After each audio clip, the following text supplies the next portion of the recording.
पानीपत में 20 साल बाद एबीवीपी का 52वां प्रांत अधिवेशन आयोजित किया गया। इस अधिवेशन में शिक्षा जगत से जुड़ी समस्याओं के प्रस्ताव को पारित कर सरकार के समक्ष भेजा गया।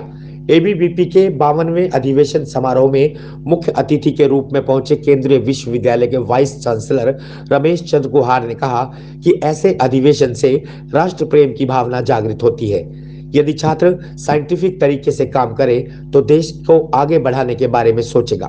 मैं छात्रों को यही कहना चाहूँगा कि छात्र अपना पूरा ध्यान अपनी पढ़ाई में लगाएं और अच्छे नागरिक बनने की पूरी कोशिश करें और राष्ट्र प्रेम अपने अंदर पैदा करें और साइंटिफिक टेम्पर भी अपने अंदर लेके आएं, ताकि अगर साइंटिफिक टेम्पर उनमें डेवलप हो गया तो उनका जीवन सफल हो जाएगा।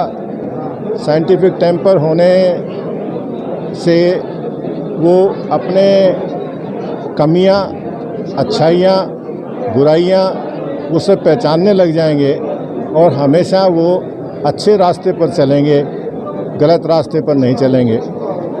ये बड़ा ज़रूरी है क्योंकि समाज में बहुत सारी ऐसी त्रुटियां हैं जिसका कि हमें पूरा ध्यान रखने की ज़रूरत है और विद्यार्थी अगर साइंटिफिक टेम्पर से कार्य करेगा तो वो कभी भी देश के विरुद्ध कार्य करने वालों को कभी भी जो है सहयोग नहीं देगा और हमेशा देश को आगे बढ़ाने का कार्य करेगा।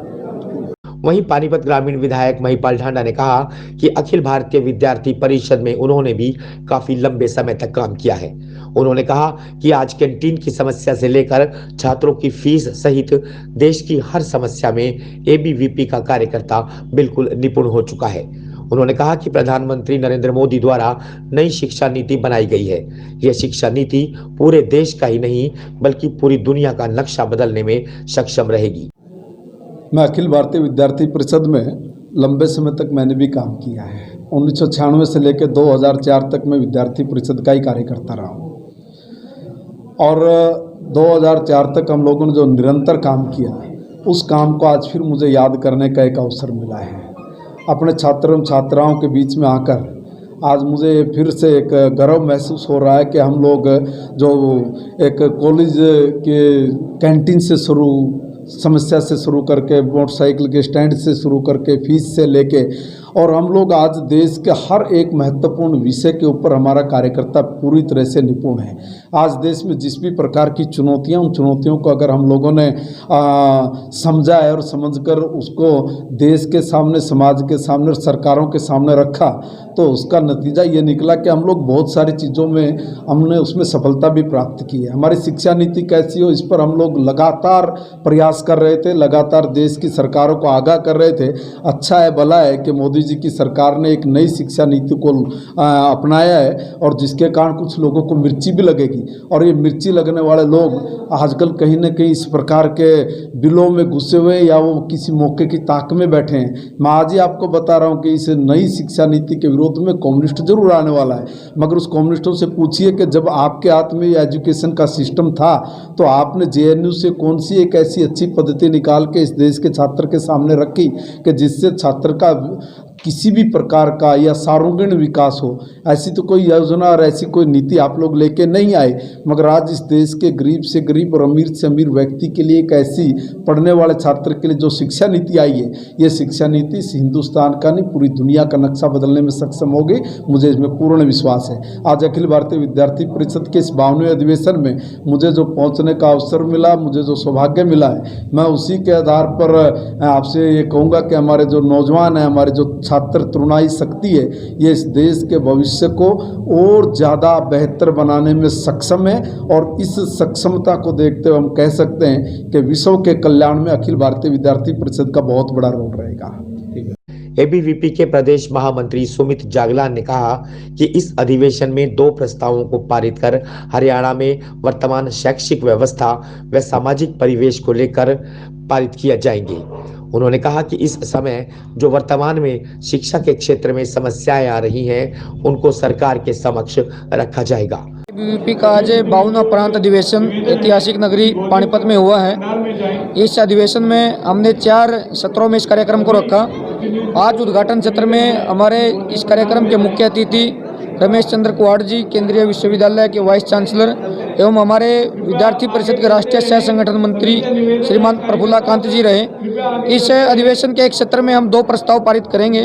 उन 2 प्रस्ताव में एक हरियाणा की वर्तमान शैक्षिक परिदृश्य को लेकर और एक हरियाणा के वर्तमान सामाजिक परिदृश्य को लेकर, इन दोनों विषयों के ऊपर सभी प्रतिनिधि चर्चा करेंगे और उसके बाद सर्वसम्मति से प्रस्ताव पारित करते हुए जो वर्तमान शिक्षा क्षेत्र की समस्याएं हैं उनको सरकार के सामने रखने का काम करेंगे और जो सामाजिक परिदृश्य को लेकर जो हमारी मांगे हैं उन सब चीज़ों को लेकर हम सरकार को उन समस्याओं से अवगत कराएंगे। इस मौके पर प्रदेश के विभिन्न स्थानों से पहुंचे छात्र छात्राओं ने कहा कि इस अधिवेशन से एक दूसरे में एकता देखने को मिली है और दूसरा अलग अलग जिलों से प्रदेशों से आए छात्र छात्राओं के विचारों और उनकी भाषाओं को सुनने और समझने का अवसर भी मिला है। सर, इस अधिवेशन से हमें बहुत लाभ होता है। जैसे कि मान लीजिए हर एक जैसे कि जो छात्र उसमें कॉन्फिडेंस आता है और इन सब से एकता सीखने को बहुत मिलती है हमें।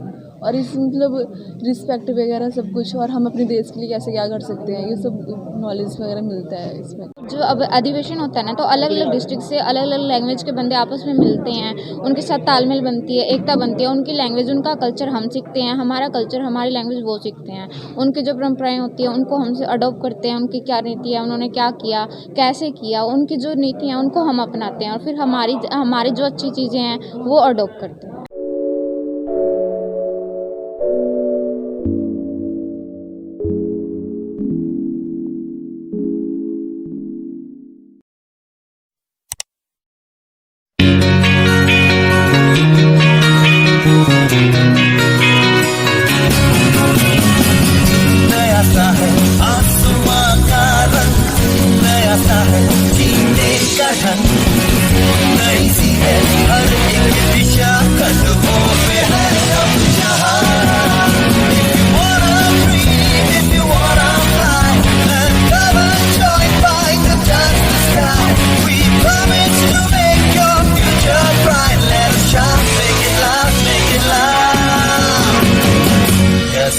Yes, fight.